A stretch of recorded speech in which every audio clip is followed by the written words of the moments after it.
Hello all, welcome back to the GV Reddy Automation channel. Please subscribe to the channel that you will get a more interesting topic. I am going to release a new videos which are more interesting topics. Please subscribe to the channel and enable the notifications. Right. Today one more interview questions I have gathered, that is CTS related to mobile interview questions. Mobile interview questions that are asked by CTS. I gathered from the different colleagues. Whoever I know. I gathered and combined a few of the questions here.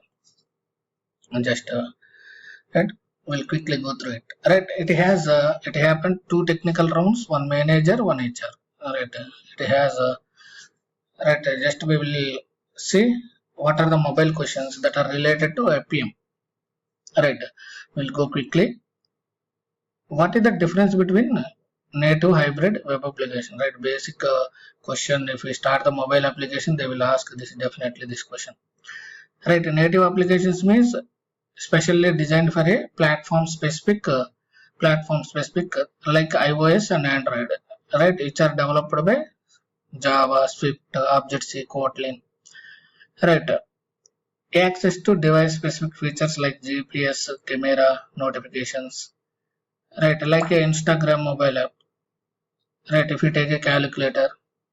That are installed on the mobile. Those are all native applications only.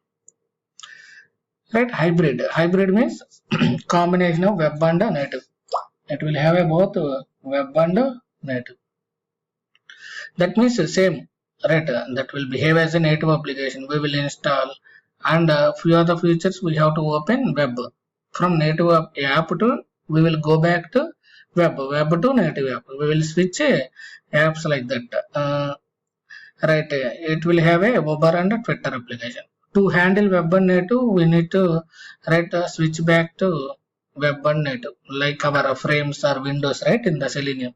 Similarly, here also we have to switch to web and native to access those. Uber and Twitter are some of the hybrid applications. Web applications, applications which are accessed on the mobile devices through browser, through browser like Chrome, Safari. No access to native device features. We cannot access native device features. We can open any website and access those are all web applications.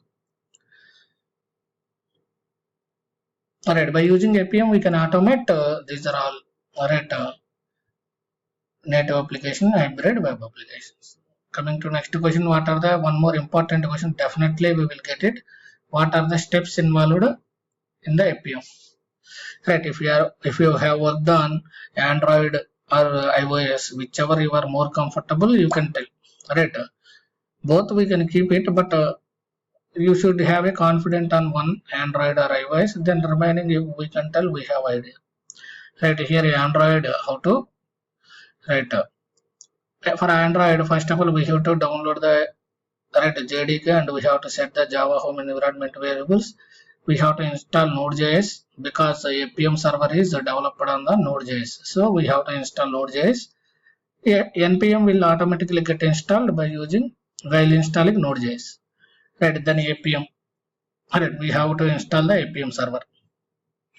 Desktop was that was they have saying security issues in the website itself. They are saying security issues. Better not to use that. Use from installation version. We can use by using npm command. We can install the Appium. Appium install inspector. This one. We can install this one. We can install Appium by npm install -g Appium. Globally, it will install -g means globally. Then after installing Appium server, we have to download Appium inspector, to locate the elements, to inspect the elements. Then Android Studio, setuping SDK, platform tools, emulator. If you want to create the emulators, we have to set up. For iOS, we need to Xcode. We require a Xcode. Right, how to verify whether Appium is, how to start the Appium by using just Appium command in the command prompt, press enter, it will start. We can verify by opening this link. 4723 is the default port of the Appium. Right, next one is what is the role of Appium server in automation testing. Right, it acts as a bridge between the client and the mobile devices. Right, Appium server is the middle, right, a bridge between the scripts and the mobile devices. Right, and then converts the client command into device specific commands. Right, whenever we will send a test script from the Java, right, what will happen? Appium server will transfer this command into UI automator or XYT actions. Right, if you want to get more knowledge on right, W3C protocol, JSON wire protocol, I have explained in the Appium series. Please visit my channel under Appium, right, playlist. You will get a difference between W3C and JSON wire protocol, more how it will interact. Right, what are the desired Appium desired capabilities? Right, if you want to execute any script on the Android or iOS, what are the capabilities we require? Right, we require platform name for Android, iOS, platform version, what is the device, and the path of the APK. Right, path of the, otherwise we can give, this is one way to enter. If we have a APK file, we can give directly like this, it will install automatically APK in the mobile, we can it will open. Otherwise, if you don't have, only you have already app is installed, then app package, app activity is fine. Right, instead of app, we can give app package, app activity. Right, common capabilities, platform name, device name, app for Android and iOS.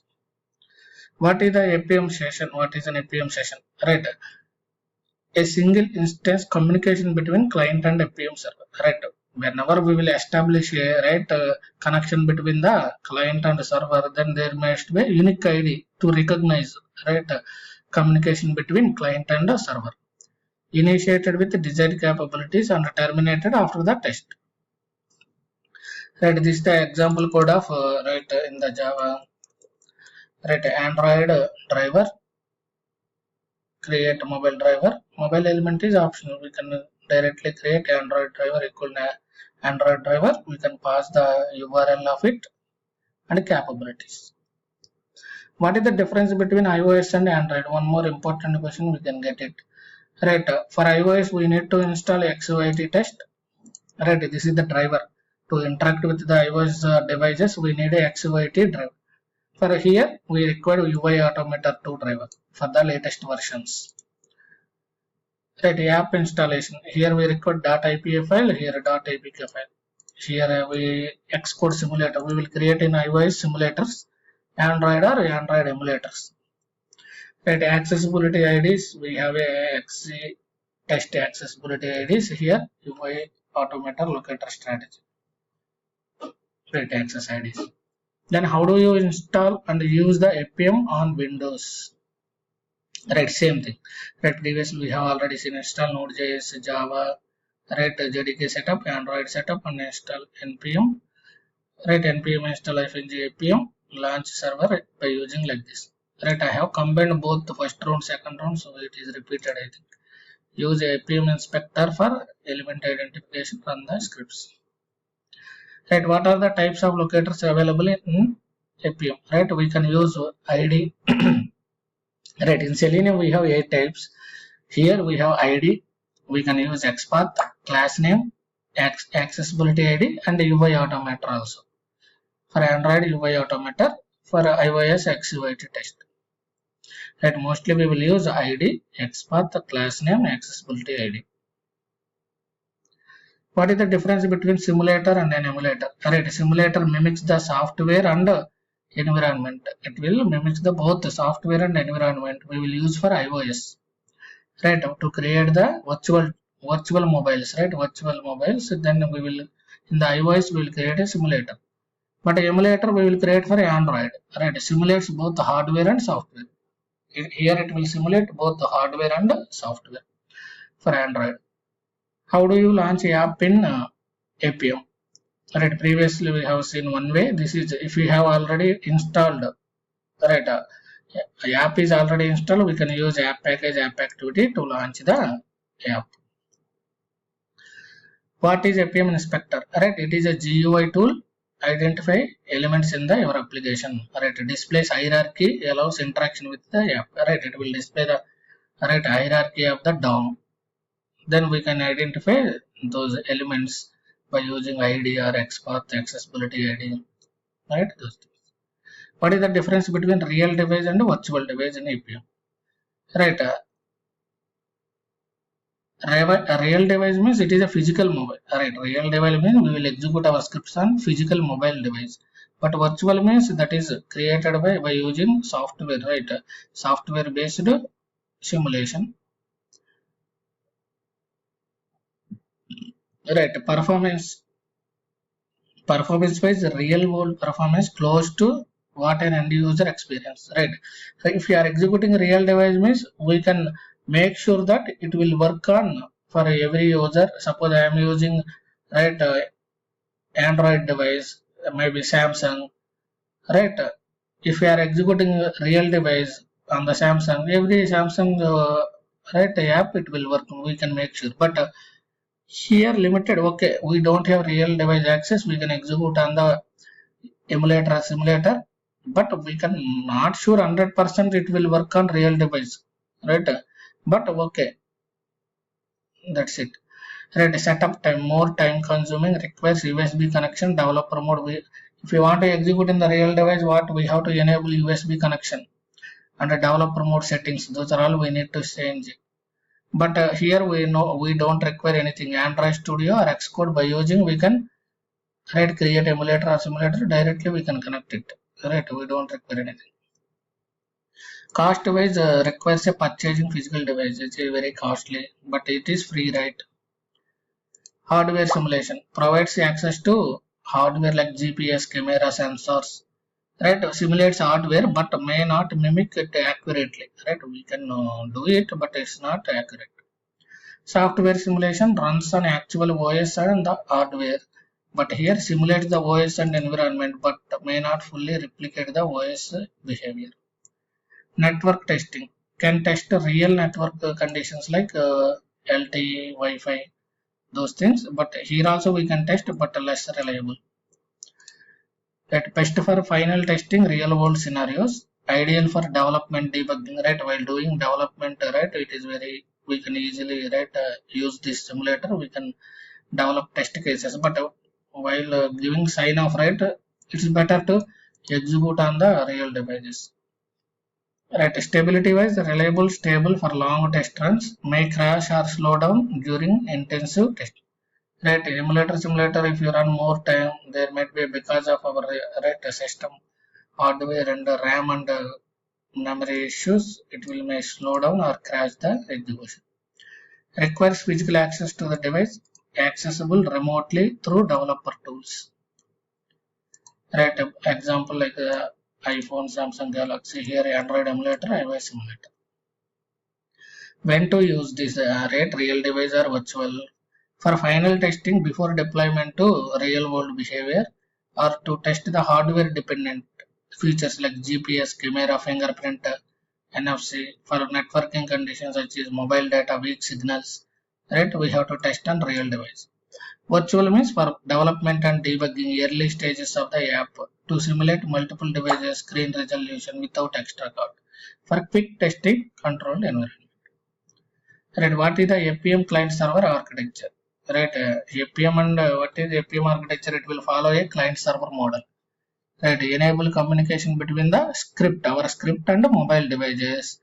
Right, below is the breakdown. Right, below I have written few of the things. Client, right, it will have a client. Client is the code written in different language. Whatever language we will automate, that language, Java, Python, JavaScript. The test scripts define the actions to be performed on the mobile application. The client communicates with the Appium server via HTTP requests using WebDriver protocol. Right, just WebDriver equal to new driver. We can pass it. Then Appium server. Appium server is developed on Node.js. Right, this is the acts as a bridge between the client and mobile device. Right, legends for HTTP requests from the client translates into, first it will take the request from the client and it will translate them into device specific actions. Right, for iOS it will use XUIT test and Android it will use UI Automator too. Provides a session based execution environment. Right, mobile device. The actual or virtual Android device where the app under the test is installed and executed. The Appium server sends the translated commands to device specific automation framework. Right, it will have a client will have, Appium server will have mobile device. Right, Appium server is the middleman between the client and the server, because right, when you are speaking to some person, right, you don't know direct language of them. Right, we require a middleman to translate it to you to them. Right, like this only Appium and mobile device. Appium server behavior is like that. It will translate the command. Right, how do you run Appium test on a real device? Right, this is also a one more important question we can get. To execute on the real device, we have to enable first, we need a USB cable, and then we have to enable the USB debugging. Right, it will install in our application, right, mobile Appium, right, one Appium app also it will be installed. Appium settings will be installed in our mobile also. Right, we have to enable USB debugging. Right, we have to 7 times we have to click on, right, build tool. Right, we will have in the mobile build number. Right, some mobiles it will show as a OS version. Right, I have explained more detail these in the Appium series. Right, if you want to write more, then please go through and watch it there. For iOS, configuring provisioning profiles and trust the computer. For iOS, we need to configure the provisioning profiles and trust the computer and connect the device provided details and the desired capabilities. Right, what is the difference between Android driver and iOS driver? The Android driver to automate the, right, Android specific commands. Right, if you want to automate Android devices, we will use Android driver. For iOS, we will use iOS driver. What is Android driver UI automator 2? Right, iOS driver means XUIT test. Right, what is the difference between Appium web context and native context? Native context means this is right, native app. Right, difference between web context native context is, native app means we will have a native context. Suppose if you are using hybrid app, right, from hybrid means it will support both native and web. Right, whenever we are switched from native to web, we will get a web context also. Right, we will have a web view like web view underscore com dot example. For native, we will have a native view. Right, we will get like how we will get these things, like in the Selenium we will have a get window handles. Right, here also we will have a get context. Right, we can get the current context of the views. By using that, we can switch to it. Right, how do you automate web applications in Appium? Right, if you want to automate web application, that means browser we can open in the mobile. Right, we have to send the capability as browser name. Right, remaining common platform name Android. We have to send platform name Android, browser name iOS. If required iOS platform version, we can also send what is the Android version. Right, what is the difference between Appium server and Appium client? Right, client is used to send the commands to the server. But what is the Appium server? That is the middleman between our client and mobile devices. It will translate the command whatever client will send. It will take it and it will translate to mobile understandable commands. Right, in the reverse way. Right, that is. How do you start the Appium server? Right, we can start Appium server by using just a simple Appium command. Right, if you want to, while starting the Appium, we can also send the address. If you want a specific IP address, if you want to start on the specific IP address, we can add our port. If you want to start the, instead of default port, you want to write some other port, we can run it a log. If you want to save the logs, we can do the log file. What are the different types of mobile device settings that can be automated using Appium? Right, GPS location. network settings, right, Wi-Fi, airplane mode, screen and orientation, clipboard content. Right, these are all the different device settings we can automate by using Appium. Right, what is the WebDriver API? Right, it is a standard API for browser and mobile automation. Right, that is WebDriver API is a standard API for the mobile automation supported by Selenium and Appium. Right, how do you handle orientation in the Appium? Right, if you want to change to one orientation to another orientation, we have a rotate driver.rotate method. We can change it, or we can capability also we can set driver.orientation equal to landscape. Right, this is just we can call on the driver object driver.orientation. How to handle application crashes in Appium? Right, once application is crashed means we have to analyze the logs, right, Appium server logs or device logs, why it is crashed. If it is crashed means we cannot do anything, or one thing we can do in the try and catch block, if it is a crashed any application, sometimes we can retry for the script, we can implement retry mechanism, we can retry for the script. And what is the use of mobile gestures? Right, mobile gestures means what? If you want to swipe, right, screen, if you want to swipe mobile on, what we will do? We will swipe or scroll, right, or pinch. Right, by using touch action class, we can do those things. Right, in the touch action class, we can use right, press or move to. Right, we can perform where we want to press, move to, release and perform. Right, we can do. What is the use of app package, app activity? Right, app package identifies